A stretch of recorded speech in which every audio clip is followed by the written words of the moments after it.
श्रीसूक्तम्।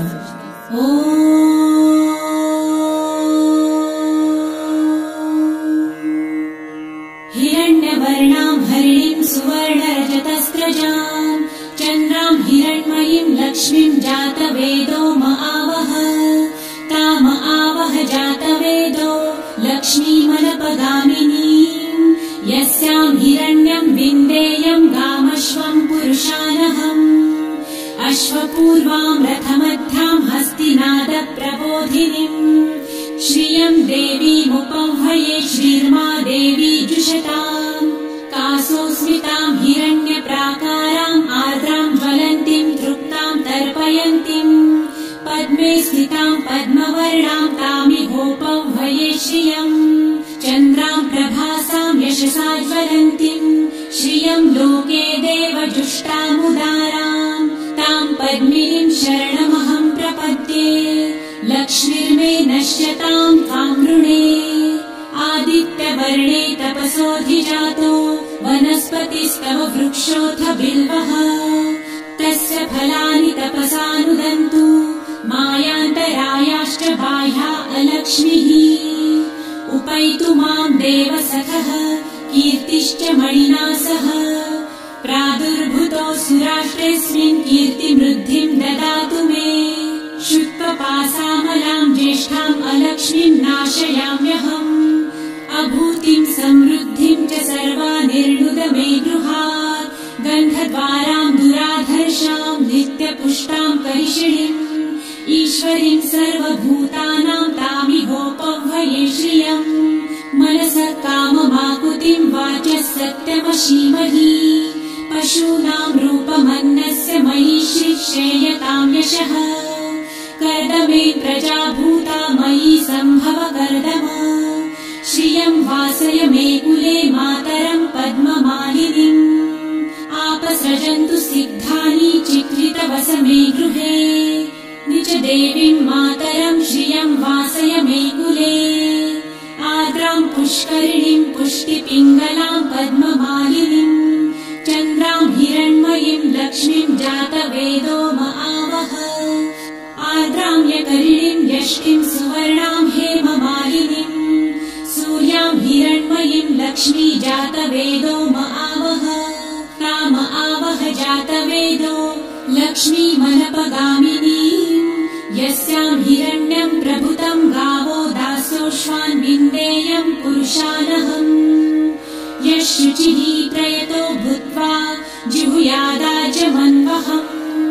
सूक्तं पञ्चदशर्च च श्रीकामः सततं जपेत् पद्मानने पद्म उरु पद्माक्षी पद्मसम्भवे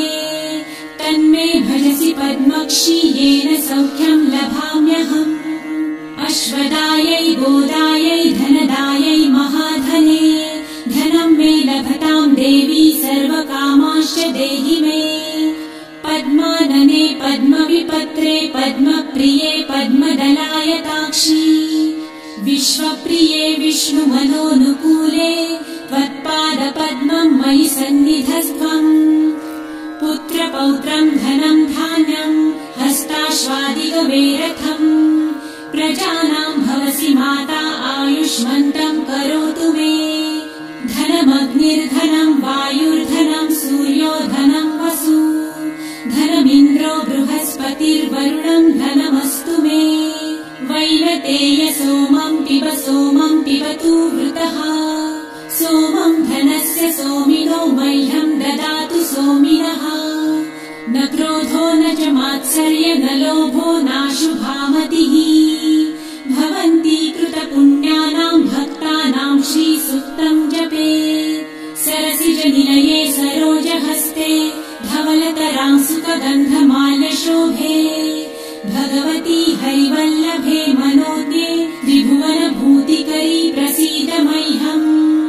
विष्णुपत्नीं क्षमां देवी माधवी माधवप्रियां लक्ष्मीं प्रियसखीं देवीं नमाम्यच्युतवल्लभाम् महालक्ष्मीं च विद्महे विष्णुपत्नी च धीमहि तन्नो लक्ष्मी प्रचोदयात् श्रीवर्चस्वमायुष्यमारोग्यमाविधाच्छोभमानं महि दीयते धान्यं धनं पशुं बहुपुत्रलाभं शतसंवत्सरं दीर्घमायुः ॐ शान्ति शान्ति शान्तिः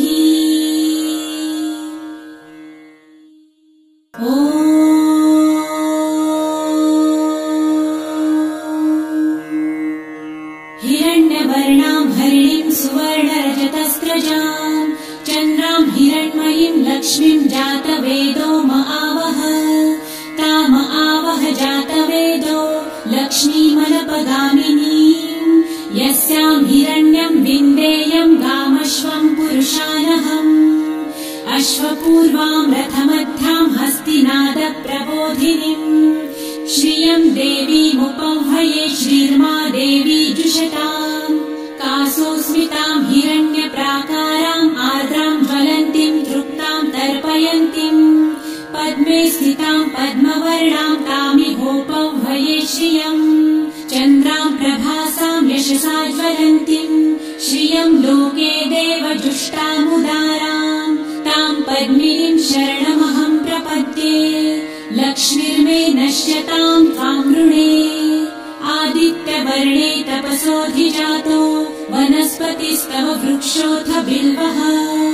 तस्य फलानि तपसानुदन्तु मायान्तरायाश्च बाह्या अलक्ष्मीः उपैतु मां देवसखः कीर्तिश्च मणिना सह प्रादुर्भूतो सुराष्ट्रेऽस्मिन् कीर्तिमृद्धिं ददातु मे शुक्लपासामलां ज्येष्ठाम् अलक्ष्मीं नाशयाम्यहम् अभूतिं समृद्धिं च सर्वानिर्णुद मे गृहात् गन्धद्वारां दुराधर्षां नित्यपुष्टां करिषिणीम्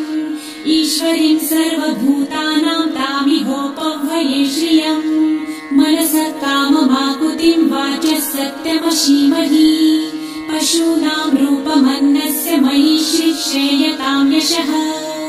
कर्दमे प्रजाभूता मयि सम्भव कर्दम श्रियं वासय मे कुले मातरं पद्ममालिनीम् आपसृजन्तु सिद्धानि चित्रितवस मे गृहे निज देवीं मातरं श्रियं वासय मे कुले आर्द्रां पुष्करिणीं पुष्टिपिङ्गलां पद्ममालिनीम् चन्द्रां हिरण्मयीं लक्ष्मीं जातवेदो महावह आर्द्रां यकरिणीं यष्टिं सुवर्णां हेममालिनीम् सूर्यां हिरण्मयीं लक्ष्मी जातवेदो महावह ताम आवह जातवेदो लक्ष्मीमनपगामिनीम् यस्यां हिरण्यं प्रभुतं गावो दासोऽश्वान् विन्देयं पुरुषानहम् यः शुचिः प्रयतो भूत्वा जुहुयादाजमन्वहम् सूक्तं पञ्चदशर्च च श्रीकामः सततं जपेत् पद्मानने पद्म उरु पद्माक्षी पद्मसम्भवे तन्मे भजसि पद्मक्षी येन सौख्यं लभाम्यहम् अश्वदायै गोदायै धनदायै महाधने धनं मे लभतां देवी सर्वकामाश्च देहि मे पद्मानने पद्मविपत्रे पद्मप्रिये पद्मदलायताक्षी विश्वप्रिये विष्णुमनोनुकूले त्वत्पादपद्मं मयि सन्निधस्त्वम् पुत्रपौत्रं धनं धान्यं हस्ताश्वादिगवेरथम् प्रजानां भवसि माता आयुष्मन्तं करोतु मे धनमग्निर्धनं वायुर्धनं सूर्यो धनं वसु धनमिन्द्रो बृहस्पतिर्वरुणं धनमस्तु मे वैनतेय सोमं पिबतु वृतः सोमं धनस्य सोमिनो मह्यं ददातु सोमिनः न क्रोधो न च मात्सर्य न लोभो नाशुभामतिः भवन्ति कृतपुण्यानां भक्तानां श्रीसूक्तं जपेत् सरसिजनिलये सरोजहस्ते धवलतरां सुखगन्धमाल्यशोभे भगवती हरिवल्लभे मनोज्ञे त्रिभुवनभूतिकरी प्रसीद मह्यम् विष्णुपत्नीं क्षमां देवी माधवी माधवप्रियां लक्ष्मीं प्रियसखीं देवीं नमाम्यच्युतवल्लभाम् महालक्ष्मीं च विद्महे विष्णुपत्नी च धीमहि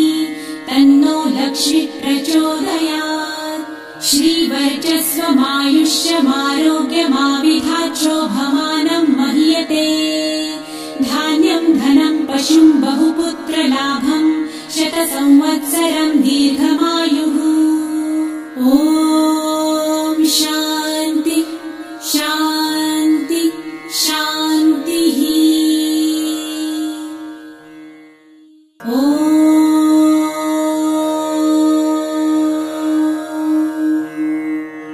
हिरण्यवर्णां हरिणीं सुवर्णरजतस्रजां चन्द्रां हिरण्मयीं लक्ष्मीं जातवेदो महावह ताम आवह जातवेदो लक्ष्मीमनपगामिनीं यस्यां हिरण्यं विन्देयं गामश्वं पुरुषानहम् अश्वपूर्वां रथमध्यां हस्तिनादप्रबोधिनीं श्रियं देवीमुपह्वये श्रीर्मा देवी जुषताम् कासोऽस्मितां हिरण्यप्राकाराम् आर्द्रां ज्वलन्तीं तृप्तां तर्पयन्तीं पद्मे स्थितां पद्मवर्णां तामिहोपह्वये श्रियम् चन्द्रां प्रभासां यशसा ज्वलन्तीं श्रियं लोके देवजुष्टामुदारां तां पद्मिनीं शरणमहं प्रपद्ये लक्ष्मीर्मे नश्यतां त्वां वृणे आदित्यवर्णे तपसोऽधिजातो वनस्पतिस्तव वृक्षोऽथ बिल्वः तस्य फलानि तपसानुदन्तु मायान्तरायाश्च बाह्या अलक्ष्मीः उपैतु मां देवसखः कीर्तिश्च मणिना सह प्रादुर्भूतो सुराष्ट्रेऽस्मिन् कीर्तिमृद्धिं ददातु मे शुक्लपासामलां ज्येष्ठाम् अलक्ष्मीं नाशयाम्यहम् अभूतिं समृद्धिं च सर्वानिर्णुद मे गृहात् गन्धद्वारां दुराधर्षां नित्यपुष्टां करिषिणीम् ईश्वरीं सर्वभूतानां तामिहोपह्वये श्रियम् मनसः काममाकुतिं वाचः सत्यमशीमहि पशूनां रूपमन्नस्य मयि श्रेयतां यशः कर्दमे प्रजाभूता मयि सम्भव कर्दम श्रियं वासय मे कुले मातरं पद्ममालिनीम् आपसृजन्तु सिद्धानि चिक्लितवस मे गृहे निज देवीं मातरं श्रियं वासय मे कुले आर्द्रां पुष्करिणीं पुष्टिपिङ्गलां पद्ममालिनीम् चन्द्रां हिरण्मयीं लक्ष्मीं जातवेदो महावह आर्द्रां यकरिणीं यष्टिं सुवर्णां हेममालिनीम् सूर्यां हिरण्मयीं लक्ष्मी जातवेदो महावह ताम आवह जातवेदो लक्ष्मीमनपगामिनीम् यस्यां हिरण्यं प्रभुतं गावो दासोऽश्वान् विन्देयं पुरुषानहम् यः शुचिः प्रयतो भूत्वा जुहुयादाजमन्वहम् सूक्तं पञ्चदशर्च च श्रीकामः सततं जपेत् पद्मानने पद्म उरु पद्माक्षी पद्मसम्भवे तन्मे भजसि पद्मक्षी येन सौख्यं लभाम्यहम् अश्वदायै गोदायै धनदायै महाधने धनं मे लभतां देवी सर्वकामांश्च देहि मे पद्मानने पद्मविपत्रे पद्मप्रिये पद्मदलायताक्षी विश्वप्रिये विष्णुमनोनुकूले त्वत्पादपद्मं मयि सन्निधस्त्वम् पुत्रपौत्रं धनं धान्यं हस्ताश्वादिगवेरथम् प्रजानां भवसि माता आयुष्मन्तं करोतु मे धनमग्निर्धनं वायुर्धनं सूर्यो धनं वसु धनमिन्द्रो बृहस्पतिर्वरुणं धनमस्तु मे वैनतेय सोमं पिबतु वृतः सोमं धनस्य सोमिनो मह्यं ददातु सोमिनः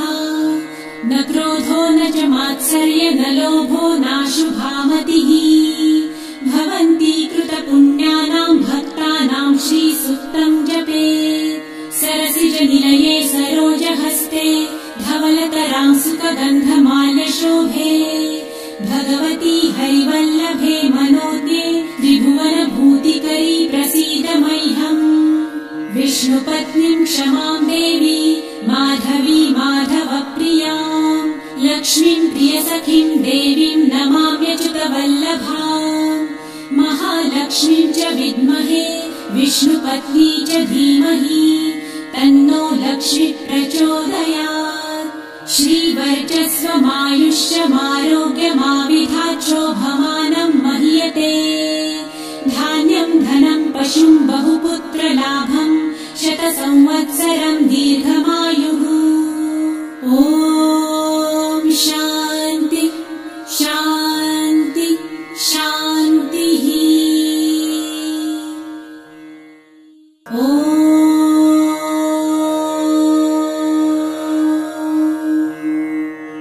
हिरण्यवर्णां हरिणीं सुवर्णरजतस्रजां चन्द्रां हिरण्मयीं लक्ष्मीं जातवेदो महावह ताम आवह जातवेदो लक्ष्मीमनपगामिनीं यस्यां हिरण्यं विन्देयं गामश्वं पुरुषानहम् अश्वपूर्वां रथमध्यां हस्तिनादप्रबोधिनीं श्रियं देवीमुपह्वये श्रीर्मा देवी जुषताम् कासोस्मितां हिरण्यप्राकाराम् आर्द्रां ज्वलन्तीं तृप्तां तर्पयन्तीं पद्मे स्थितां पद्मवर्णां तामिहोपह्वये श्रियम् चन्द्रां प्रभासां यशसा ज्वलन्तीं श्रियं लोके देवजुष्टामुदारां तां पद्मिनीं शरणमहं प्रपद्ये लक्ष्मीर्मे नश्यतां त्वां वृणे आदित्यवर्णे तपसोऽधिजातो वनस्पतिस्तव वृक्षोऽथ बिल्वः तस्य फलानि तपसानुदन्तु मायान्तरायाश्च बाह्या अलक्ष्मीः उपैतु मां देवसखः कीर्तिश्च मणिना सह प्रादुर्भूतो सुराष्ट्रेऽस्मिन् कीर्तिमृद्धिं ददातु मे शुक्लपासामलां ज्येष्ठाम् अलक्ष्मीं नाशयाम्यहम् अभूतिं समृद्धिं च सर्वानिर्णुद मे गृहात् गन्धद्वारां दुराधर्षां नित्यपुष्टां करिषिणीम् ईश्वरीं सर्वभूतानां तामिहोपह्वये श्रियम् मनसः काममाकुतिं वाचः सत्यमशीमहि पशूनां रूपमन्नस्य मयि श्रीक्षेयतां यशः कर्दमे प्रजाभूता मयि सम्भव कर्दम श्रियं वासय मे कुले मातरं पद्ममालिनीम् आपसृजन्तु सिद्धानि चित्रितवस मे गृहे निच देवीं मातरं श्रियं वासय मे कुले आर्द्रां पुष्करिणीं पुष्टिपिङ्गलां पद्ममालिनीं चन्द्रां हिरण्मयीं लक्ष्मीं जातवेदो महावह आर्द्रां यकरिणीं यष्टिं सुवर्णां हेममालिनीं सूर्यां हिरण्मयीं लक्ष्मी जातवेदो महावह ताम आवह जातवेदो लक्ष्मीमनपगामिनीं यस्यां हिरण्यं प्रभुतं गावो दासोऽश्वान् विन्देयं पुरुषानहम् यः शुचिः प्रयतो भूत्वा जिहुयादाजमन्वहम् सूक्तं पञ्चदशर्च च श्रीकामः सततं जपेत् पद्मानने पद्म उरु पद्माक्षी पद्मसम्भवे तन्मे भजसि पद्मक्षी येन सौख्यं लभाम्यहम् अश्वदायै गोदायै धनदायै महाधने धनं मे लभतां देवी सर्वकामाश्च देहि मे पद्मानने पद्मविपत्रे पद्मप्रिये पद्मदलायताक्षी विश्वप्रिये विष्णुमनोनुकूले त्वत्पादपद्मं मयि सन्निधस्त्वम् पुत्रपौत्रं धनं धान्यं हस्ताश्वादिगवेरथम् प्रजानां भवसि माता आयुष्मन्तं करोतु मे धनमग्निर्धनं वायुर्धनं सूर्यो धनं वसु धनमिन्द्रो बृहस्पतिर्वरुणं धनमस्तु मे वैनतेय सोमं पिबतु वृतः सोमं सोमिनो मह्यं ददातु सोमिनः। न क्रोधो न च मात्सर्य न लोभो नाशुभामतिः। भवन्ति कृतपुण्यानां भक्तानां श्रीसूक्तं जपेत्। सरसिजनिलये सरोजहस्ते धवलतरां सुखगन्धमाल्यशोभे। भगवती हरिवल्लभे मनोज्ञे त्रिभुवनभूतिकरी प्रसीद मह्यम्। विष्णुपत्नीं क्षमां देवी माधवी माधवप्रियां। लक्ष्मीं प्रियसखीं देवीं नमाम्यच्युतवल्लभाम्। महालक्ष्मीं च विद्महे विष्णुपत्नी च धीमहि तन्नो लक्ष्मी प्रचोदयात्। श्रीवर्चस्वमायुष्यमारोग्यमाविधाच्छोभमानं महीयते। धान्यं धनं पशुं बहुपुत्रलाभं शतसंवत्सरं दीर्घमायुः। ॐ शान्ति शान्ति शान्तिः। ॐ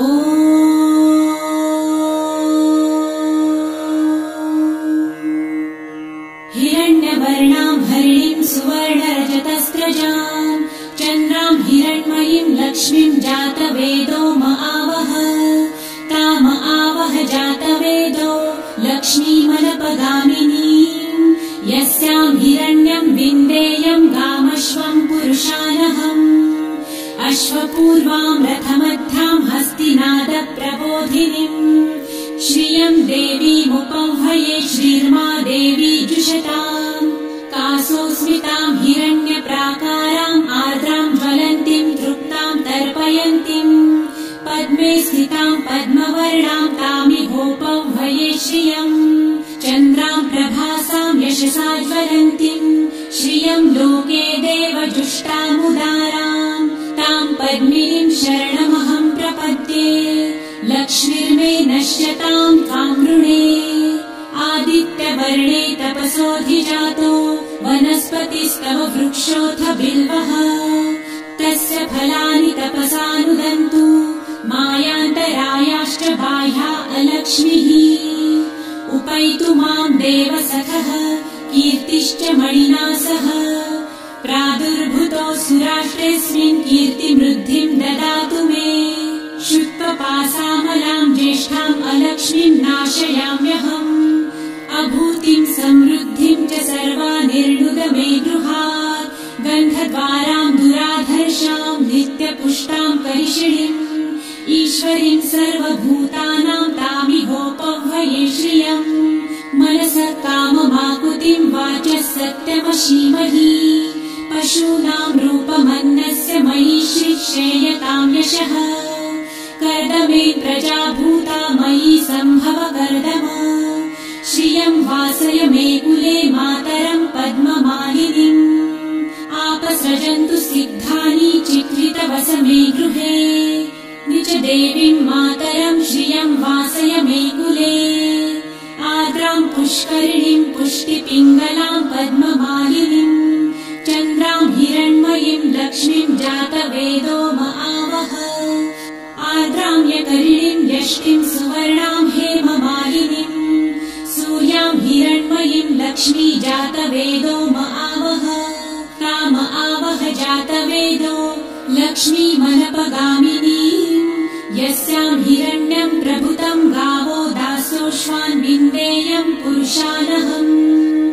यः शुचिः प्रयतो भूत्वा जिहुयादाजमन्वहम्। सूक्तं पञ्चदशर्च च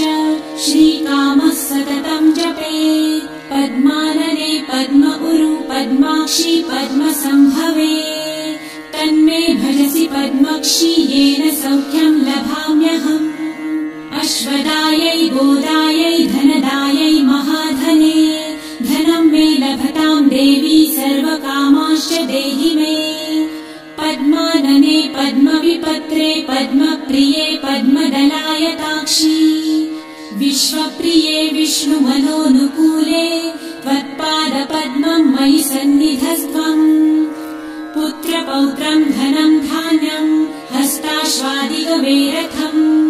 प्रजानां भवसि माता आयुष् युष्मन्तं करोतु मे धनमग्निर्धनं वायुर्धनं सूर्यो धनं वसु धनमिन्द्रो बृहस्पतिर्वरुणं धनमस्तु मे वैनतेय सोमं पिबतु वृतः सोमं धनस्य सोमिनो मह्यं ददातु सोमिनः न क्रोधो न च मात्सर्य न लोभो नाशुभामतिः भवन्ति कृतपुण्यानां भक्तानां श्रीसूक्तं जपेत् सरसिजनिलये सरोजहस्ते धवलतरां सुखगन्धमाल्यशोभे भगवती हरिवल्लभे मनोज्ञे त्रिभुवनभूतिकरी प्रसीद मह्यम् विष्णुपत्नीं क्षमां देवी माधवी माधवप्रियां लक्ष्मीं प्रियसखीं देवीं नमाम्यच्युतवल्लभाम् महालक्ष्मीं च विद्महे विष्णुपत्नी च धीमहि तन्नो लक्ष्मी प्रचोदयात् श्रीवर्चस्वमायुष्यमारोग्यमाविधाच्छोभमानं महीयते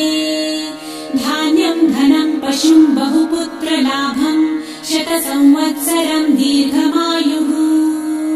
ॐ शान्ति शान्ति शान्तिः ॐ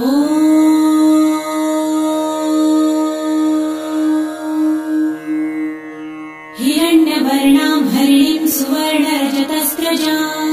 चन्द्रां हिरण्मयीं लक्ष्मीं जातवेदो आवह ताम आवह जातवेदो लक्ष्मीमनपगामिनीं यस्यां हिरण्यं विन्देयं गामश्वं पुरुषानहम् अश्वपूर्वां रथमध्यां हस्तिनादप्रबोधिनीं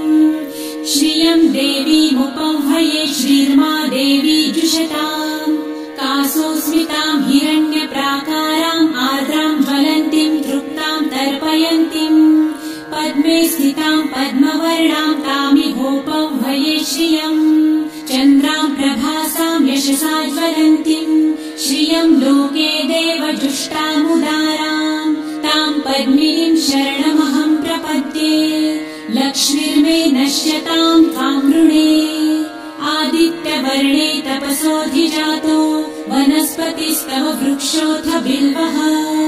तस्य फलानि तपसानुदन्तु मायान्तरायाश्च बाह्या अलक्ष्मीः उपैतु मां देवसखः कीर्तिश्च मणिना सह प्रादुर्भूतोऽसुराष्ट्रेऽस्मिन् कीर्तिमृद्धिं ददातु मे शुक्लपासामलां ज्येष्ठाम् अलक्ष्मीं नाशयाम्यहम् अभूतिं समृद्धिं च सर्वानिर्णुद मे गृहात् गन्धद्वारां दुराधर्षां नित्यपुष्टां करिषिणीम् ईश्वरीं सर्वभूतानां तामिहोपह्वये श्रियम् मनसः काममाकुतिं वाचः सत्यमशीमहि पशूनां रूपमन्नस्य मयि श्रेयतां यशः कर्दमे प्रजाभूता मयि सम्भव कर्दम श्रियं वासय मे कुले मातरं पद्ममालिनीम् आपसृजन्तु सिद्धानि चिक्लितवस मे गृहे निच देवीं मातरं श्रियं वासय मे कुले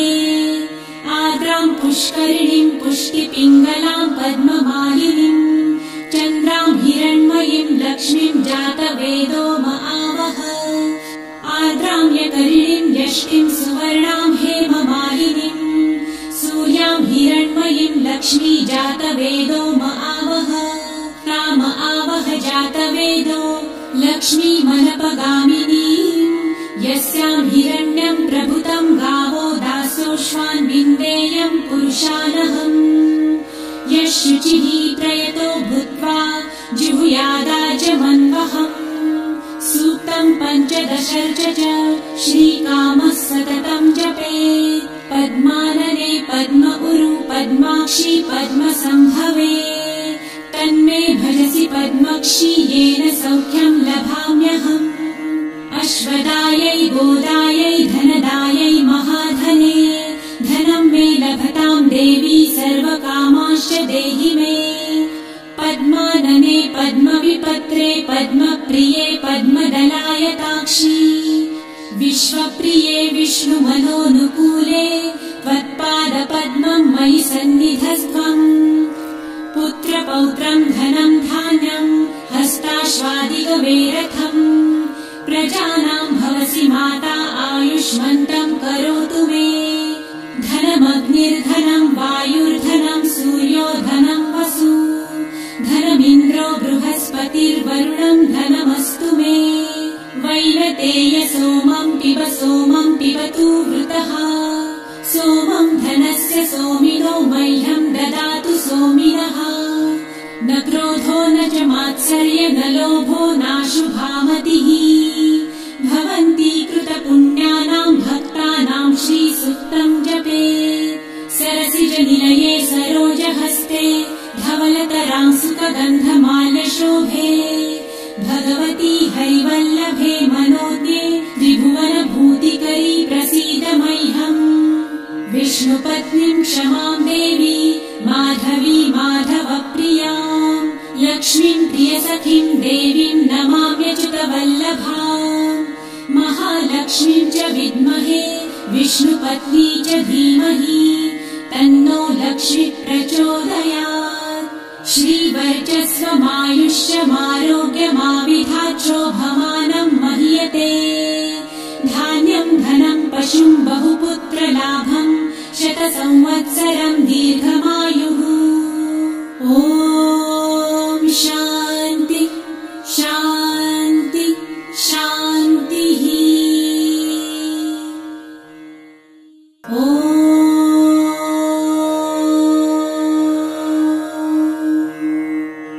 हिरण्यवर्णां हरिणीं सुवर्णरजतस्रजां चन्द्रां हिरण्मयीं लक्ष्मीं जातवेदो आवह ताम आवह जातवेदो लक्ष्मीमनपगामिनीं यस्यां हिरण्यं विन्देयं गामश्वं पुरुषानहम् अश्वपूर्वां रथमध्यां हस्तिनादप्रबोधिनीं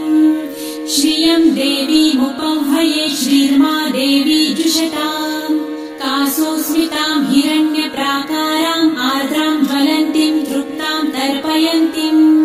पद्मे स्थितां पद्मवर्णां तामिहोपह्वये श्रियम् चन्द्रां प्रभासां यशसा ज्वलन्तीं श्रियं लोके देवजुष्टामुदारां तां पद्मिनीं शरणमहं प्रपद्ये लक्ष्मीर्मे नश्यतां त्वां वृणे आदित्यवर्णे तपसोऽधिजातो वनस्पतिस्तव वृक्षोऽथ बिल्वः तस्य फलानि तपसानुदन्तु मायान्तरायाश्च बाह्या अलक्ष्मीः उपैतु मां देवसखः कीर्तिश्च मणिना सह प्रादुर्भूतो सुराष्ट्रेऽस्मिन् कीर्तिमृद्धिं ददातु मे शुक्लपासामलां ज्येष्ठाम् अलक्ष्मीं नाशयाम्यहम् अभूतिं समृद्धिं च सर्वानिर्णुद मे गृहात् गन्धद्वारां दुराधर्षां नित्यपुष्टां करिषिणीम् ईश्वरीं सर्वभूतानां तामिहोपह्वये श्रियम् मनसः काममाकुतिं वाचः सत्यमशीमहि पशूनां रूपमन्नस्य मयि श्रेयतां यशः कर्दमे प्रजाभूता मयि सम्भव कर्दम श्रियं वासय मे कुले मातरं पद्ममालिनीम् आपसृजन्तु सिद्धानि चित्रितवस मे गृहे निज देवीं मातरं श्रियं वासय मे कुले आर्द्रां पुष्करिणीं पुष्टिपिङ्गलां पद्ममालिनीम् चन्द्रां हिरण्मयीं लक्ष्मीं जातवेदो आवह आर्द्रां यकरिणीं यष्टिं सुवर्णां हेममालिनीम् सूर्यां हिरण्मयीं लक्ष्मी जातवेदो आवह ताम आवह जातवेदो लक्ष्मी मनपगामिनीम् यस्यां हिरण्यं प्रभुतं गावो दासोऽश्वान् विन्देयं पुरुषानहम् यः शुचिः प्रयतो भूत्वा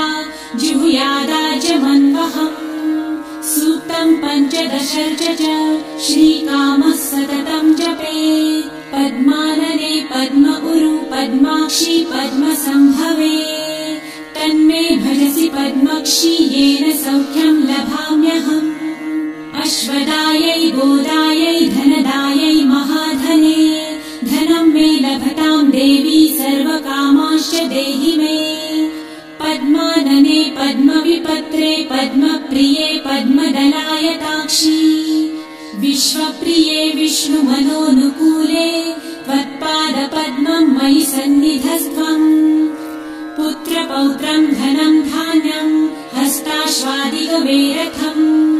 प्रजानां भवसि माता आयुष्मन्तं करोतु मे धनमग्निर्धनं वायुर्धनं सूर्यो धनं वसु धनमिन्द्रो बृहस्पतिर्वरुणं धनमस्तु मे वैनतेय सोमं पिबतु वृतः सोमं धनस्य सोमिनो मह्यं ददातु सोमिनः न क्रोधो न च मात्सर्य न लोभो नाशुभामतिः भवन्ति कृतपुण्यानां भक्तानां श्रीसूक्तं जपे सरसिजनिलये सरोजहस्ते धवलतरां सुखगन्धमाल्यशोभे भगवती हरिवल्लभे मनोज्ञे त्रिभुवनभूतिकरी प्रसीद मह्यम् विष्णुपत्नीं क्षमां देवी माधवी माधवप्रियां लक्ष्मीं प्रियसखीं देवीं नमाम्यच्युतवल्लभाम् महालक्ष्मीं च विद्महे विष्णुपत्नी च धीमहि तन्नो लक्ष्मी प्रचोदयात् श्रीवर्चस्वमायुष्यमारोग्यमाविधाच्छोभमानं महीयते धान्यं धनं पशुं बहुपुत्रलाभं शतसंवत्सरं दीर्घमायुः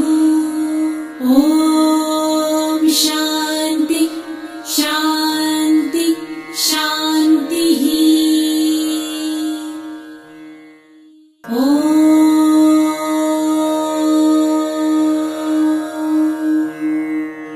हिरण्यवर्णां हरिणीं सुवर्णरजतस्रजां चन्द्रां हिरण्मयीं लक्ष्मीं जातवेदो महावह ताम आवह जातवेदो लक्ष्मीमनपगामिनीं यस्यां हिरण्यं विन्देयं गामश्वं पुरुषानहम् अश्वपूर्वां रथमध्यां हस्तिनादप्रबोधिनीं श्रियं देवीमुपह्वये श्रीर्मा देवी जुषताम् कासोऽस्मितां हिरण्यप्राकाराम् आर्द्रां ज्वलन्तीं तृप्तां तर्पयन्तीं पद्मे स्थितां पद्मवर्णां तामिहोपह्वये श्रियम् चन्द्रां प्रभासां यशसा ज्वलन्तीं श्रियं लोके देवजुष्टामुदारां तां पद्मिनीं शरणमहं प्रपद्ये लक्ष्मीर्मे नश्यतां त्वां नृणे आदित्यवर्णे तपसोऽधिजातो वनस्पतिस्तव वृक्षोऽथ बिल्वः तस्य फलानि तपसानुदन्तु मायान्तरायाश्च बाह्या अलक्ष्मीः उपैतु मां देवसखः कीर्तिश्च मणिना सह प्रादुर्भूतो सुराष्ट्रेऽस्मिन् कीर्तिमृद्धिं ददातु मे शुत्वपासामलां ज्येष्ठाम् अलक्ष्मीं नाशयाम्यहम् अभूतिं समृद्धिं च सर्वानिर्णुद मे गृहात् गन्धद्वारां दुराधर्षां नित्यपुष्टां करिषिणीम् ईश्वरीं सर्वभूतानां तामिहोपह्वये श्रियम् मनसः काममाकुतिं वाचः सत्यमशीमहि पशूनां रूपमन्नस्य मयि श्रेयतां यशः कर्दमे प्रजाभूता मयि सम्भव कर्दम श्रियं वासय मे कुले मातरं पद्ममालिनीम् आपसृजन्तु सिद्धानि चिक्लितवस मे गृहे निज देवीं मातरं श्रियं वासय मे कुले आर्द्रां पुष्करिणीं पुष्टिपिङ्गलां पद्ममालिनीम् चन्द्रां हिरण्मयीं लक्ष्मीं जातवेदो महावह आर्द्रां यकरिणीं यष्टिं सुवर्णां हेममालिनीम् सूर्यां हिरण्मयीं लक्ष्मी जातवेदो महावह ताम आवह जातवेदो लक्ष्मीमनपगामिनीम् यस्यां हिरण्यं प्रभुतं गावो दास मासोऽश्वान् विन्देयम् पुरुषानहम् यः शुचिः प्रयतो भूत्वा जुहुयादाजमन्वहम् सूक्तम् 15 च श्रीकामः सततम् जपेत् पद्मानने पद्म उरु पद्माक्षी पद्मसम्भवे तन्मे भजसि पद्मक्षी येन सौख्यम् लभाम्यहम् अश्वदायै गोदायै धनदायै महाधने धनम् मे लभताम् देवी सर्वकामाश्च देहि मे पद्मानने पद्मविपत्रे पद्मप्रिये पद्मदलायताक्षी विश्वप्रिये विष्णुमनोनुकूले त्वत्पादपद्मम् मयि सन्निधस्त्वम् पुत्रपौत्रम् धनम् धान्यम् हस्ताश्वादिगवेरथम् प्रजानाम् भवसि माता आयुष्मन्तम् करोतु मे धनमग्निर्धनम् वायुर्धनम् सूर्यो धनम् वसु धनमिन्द्रो बृहस्पतिर्वरुणम् धनमस्तु मे वैनतेय सोमम् पिबतु वृतः सोमम् धनस्य सोमिनो मह्यम् ददातु सोमिनः न क्रोधो न च मात्सर्य न लोभो नाशुभामतिः भवन्ति कृतपुण्यानाम् भक्तानाम् श्रीसूक्तम् जपेत् सरसिजनिलये सरोजहस्ते धवलतराम् सुखगन्धमाल्यशोभे भगवती हरिवल्लभे मनोज्ञे त्रिभुवनभूतिकरी प्रसीद मह्यम् विष्णुपत्नीम् क्षमाम् देवी माधवी माधवप्रियाम् लक्ष्मीम् प्रियसखीम् देवीम् नमाम्यच्युतवल्लभाम् महालक्ष्मीम् च विद्महे विष्णुपत्नी च धीमहि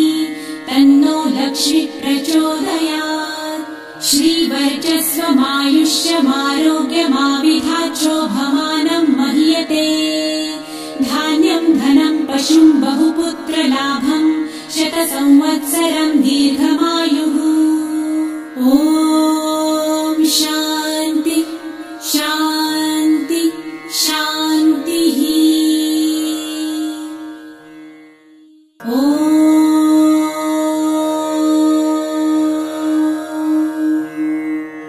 हिरण्यवर्णाम् हरिणीम् सुवर्णरजतस्रजाम्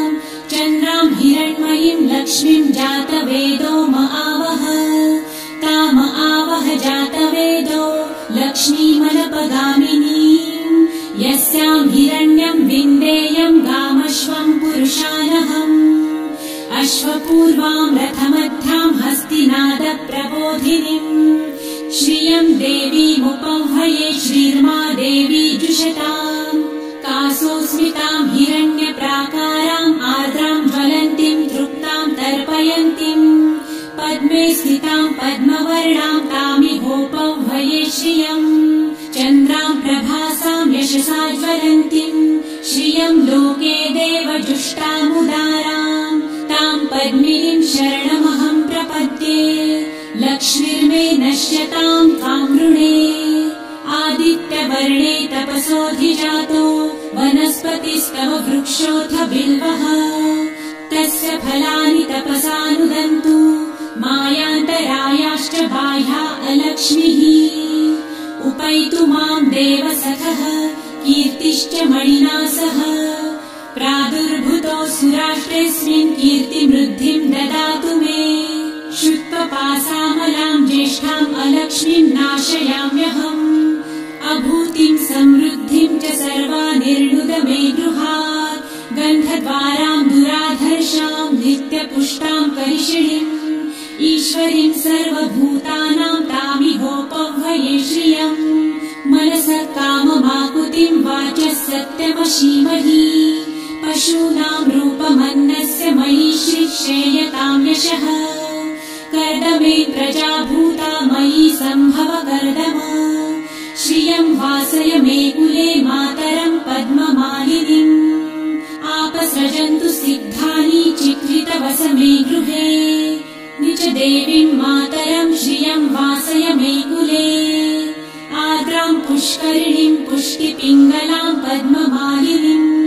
चन्द्राम् हिरण्मयीम् लक्ष्मीम् जातवेदो महावह आर्द्राम्यकरिणीम् यष्टिम् सुवर्णाम् हेममालिनीम् सूर्याम् हिरण्मयीम् लक्ष्मी जातवेदो आवह ताम आवह जातवेदो लक्ष्मीमनपगामिनीम् यस्याम् हिरण्यम् प्रभुतम् गावो दासोऽश्वान् विन्देयम् पुरुषानहम् यः शुचिः प्रयतो भूत्वा जिहुयादाज्यमन्वहम् सूक्तम् पञ्चदशर्च च श्रीकामः सततम् जपेत् पद्मानने पद्म उरु पद्माक्षी पद्मसम्भवे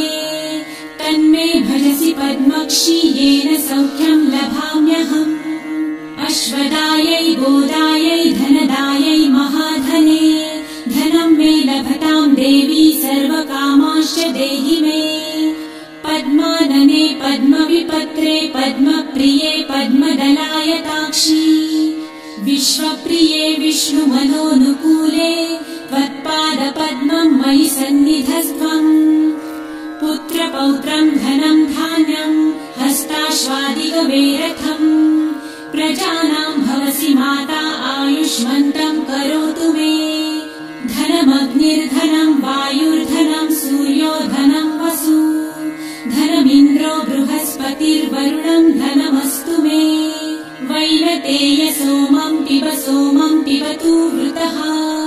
सोमम् धनस्य सोमिनो मह्यम् ददातु सोमिनः न क्रोधो न च मात्सर्य न लोभो नाशुभामतिः भवन्ति कृतपुण्यानाम् भक्तानाम् श्रीसूक्तम् जपेत् सरसिजनिलये सरोजहस्ते धवलतराम् सुखगन्धमाल्यशोभे भगवती हरिवल्लभे मनोज्ञे त्रिभुवनभूतिकरी प्रसीद मह्यम् विष्णुपत्नीम् क्षमाम् देवी माधवी माधवप्रियाम् लक्ष्मीम् प्रियसखीम् देवीम् नमाम्यच्युतवल्लभाम् महालक्ष्मीम् च विद्महे विष्णुपत्नी च धीमहि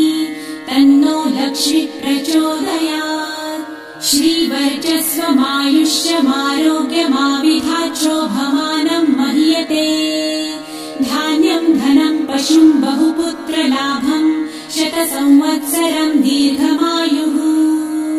ॐ शान्ति शान्ति शान्तिः ॐ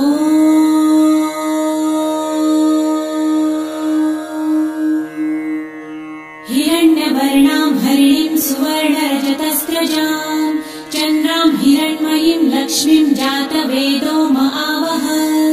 ताम आवह जातवेदो लक्ष्मीमनपगामिनीम् यस्याम् हिरण्यम् विन्देयम् गामश्वम् पुरुषानहम् अश्वपूर्वाम् रथमध्याम् हस्तिनादप्रबोधिनीम्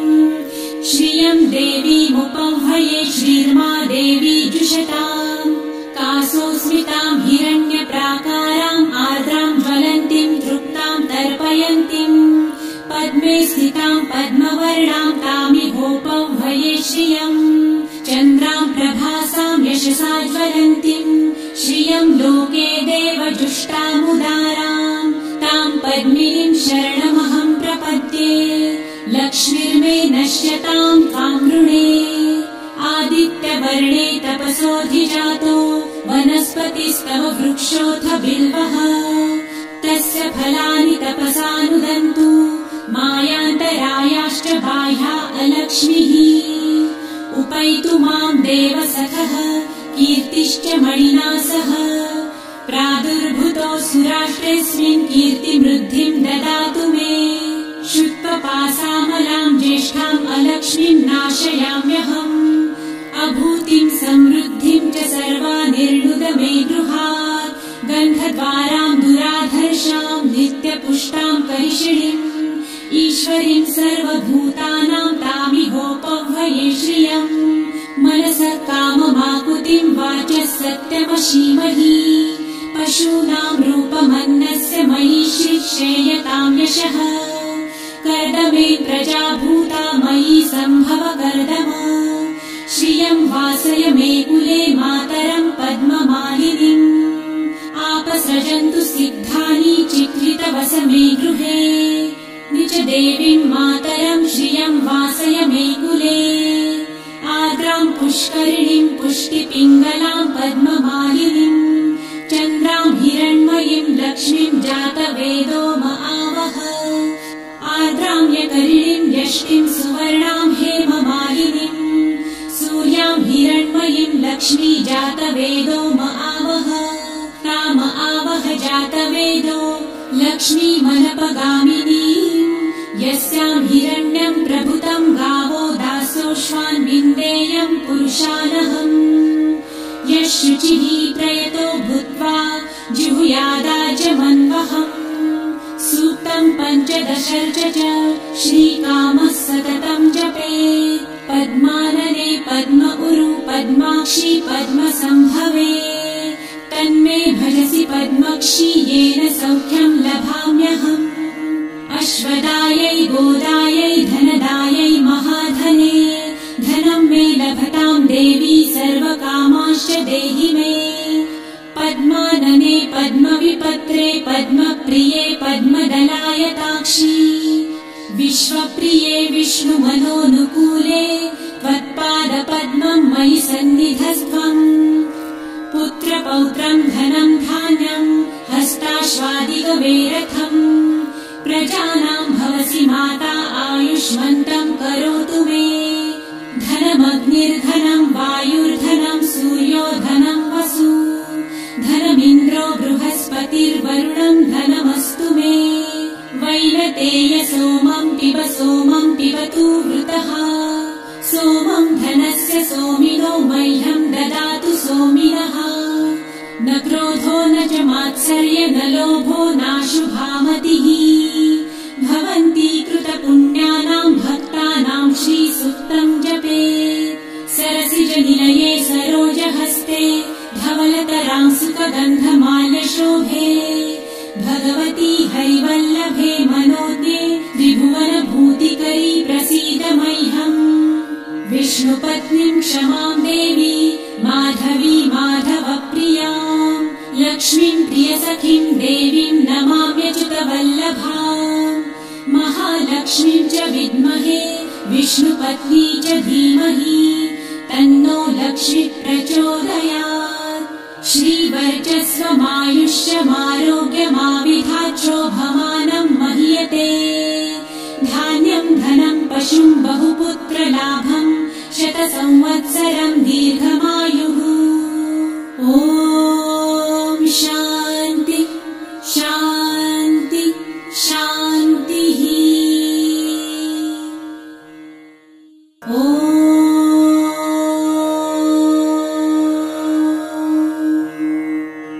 हिरण्यवर्णां हरिणीं सुवर्णरजतस्रजां चन्द्रां हिरण्मयीं लक्ष्मीं जातवेदो म आवह ताम आवह जातवेदो लक्ष्मीमनपगामिनीं यस्यां हिरण्यं विन्देयं गामश्वं पुरुषानहम् अश्वपूर्वां रथमध्यां हस्तिनादप्रबोधिनीं श्रियं देवीमुपह्वये श्रीर्मा देवी जुषतां कासोऽस्मितां हिरण्यप्राकाराम् आर्द्रां ज्वलन्तीं तृप्तां तर्पयन्तीं पद्मे स्थितां पद्मवर्णां तामिहोपह्वये श्रियं चन्द्रां प्रभासां यशसा ज्वलन्तीं श्रियं लोके देवजुष्टामुदारां तां पद्मिनीं शरणमहं प्रपद्ये लक्ष्मीर्मे नश्यतां त्वां वृणे आदित्यवर्णे तपसोऽधिजातो वनस्पतिस्तव वृक्षोऽथ बिल्वः तस्य फलानि तपसानुदन्तु मायान्तरायाश्च बाह्या अलक्ष्मीः उपैतु मां देवसखः कीर्तिश्च मणिना सह प्रादुर्भूतो सुराष्ट्रेऽस्मिन् कीर्तिमृद्धिं ददातु मे शुक्त्वपासामलां ज्येष्ठाम् अलक्ष्मीं नाशयाम्यहम्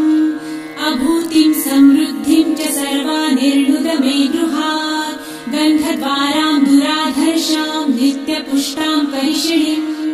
ईश्वरीं सर्वभूतानां तामिहोपह्वये श्रियम्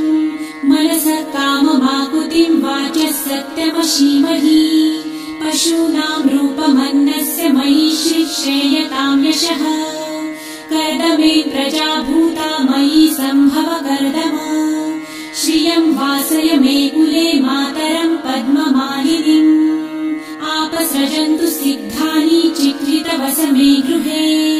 निज देवीं मातरं श्रियं वासय मे कुले आर्द्रां पुष्करिणीं पुष्टिपिङ्गलां पद्ममालिनीम् चन्द्रां हिरण्मयीं लक्ष्मीं जातवेदो म आवह आर्द्रां यकरिणीं यष्टिं सुवर्णां हेममालिनीम् सूर्यां हिरण्मयीं लक्ष्मी जातवेदो म आवह ताम आवह जातवेदो लक्ष्मी मनपगामिनीम् यस्यां हिरण्यं प्रभुतं गावो दासोऽश्वान् विन्देयं पुरुषानहम् यशुचिः प्रयतो भूत्वा जुहुयादाजमन्वहम् सूक्तं पञ्चदशर्च च श्रीकामः सततं जपेत् पद्मानने पद्म उरु पद्माक्षी पद्मसम्भवे तन्मे भजसि पद्मक्षी येन सौख्यं लभाम्यहम् अश्वदायै गोदायै धनदायै महाधने धनं मे लभतां देवी सर्वकामांश्च देहि मे पद्मानने पद्मविपत्रे पद्मप्रिये पद्मदलायताक्षी विश्वप्रिये विष्णुमनोनुकूले त्वत्पादपद्मं मयि सन्निधस्त्वम् पुत्रपौत्रं धनं धान्यं हस्ताश्वादिगवेरथम् प्रजानां भवसि माता आयुष्मन्तं करोतु मे धनमग्निर्धनं वायुर्धनं सूर्यो धनं वसु धनमिन्द्रो बृहस्पतिर्वरुणं धनमस्तु मे वैनतेय सोमं पिबतु वृतः सोमं धनस्य सोमिनो मह्यं ददातु सोमिनः न क्रोधो न च मात्सर्य न लोभो नाशुभामतिः भवन्ति कृतपुण्यानां भक्तानां श्रीसूक्तं जपेत् सरसिजनिलये सरोजहस्ते धवलतरां सुखगन्धमाल्यशोभे भगवती हरिवल्लभे मनोज्ञे त्रिभुवनभूतिकरी प्रसीद मह्यम् विष्णुपत्नीं क्षमां देवी माधवी माधवप्रियां लक्ष्मीं प्रियसखीं देवीं नमाम्यच्युतवल्लभाम् महालक्ष्मीं च विद्महे विष्णुपत्नी च धीमहि तन्नो लक्ष्मी प्रचोदयात् श्रीवर्चस्वमायुष्यमारोग्यमाविधाच्छोभमानं महीयते धान्यं धनं पशुं बहुपुत्रलाभं शतसंवत्सरं दीर्घमायुः